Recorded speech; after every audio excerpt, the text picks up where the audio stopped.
পানির জন্য এখনো মানুষকে কত কষ্ট করতে হয়। বাজারঘাটের অনেক টিউবওয়েলই যত্নের অভাবে নোংরা হয়ে থাকে, তবুও পথচারীদের তৃষ্ণা মেটাতে বাধ্য হয়ে ব্যবহার করতে হয়।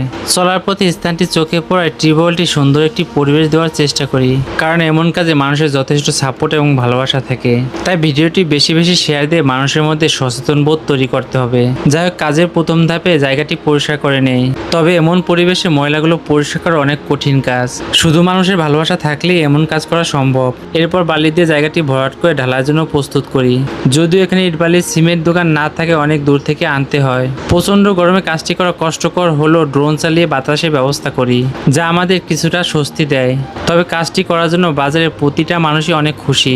মানুষের মনে এমন হাসি হয়তো টাকার বিনিময়ে পাওয়া যাবে না। এজন্য এই কাজগুলো করতে আমার সবচেয়ে বেশি ভালো লাগে।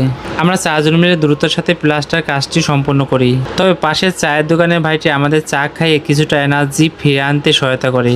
আবার কাজের মাঝে ক্লান্তি দূর করার জন্য শরবত খেতে হয়। এরপর সন্ধ্যা হলে লাইট জ্বালিয়ে কাজটি চালিয়ে নিতে হয়, কারণ এই কাজগুলো করার সময় সাপেক্ষ, তাই একদিনে সম্ভব হয় না। এজন্য কাজটি সম্পূর্ণ করতে হলে লাইট জ্বালিয়েও কাজ করতে হয়। তবে বাজারের কাজটি হয় এখানে প্রচুর মানুষ ভিড় করে।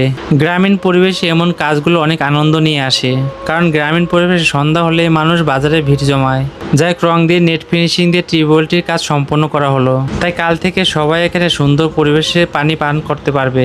এটাই আমার কাজের সার্থকতা।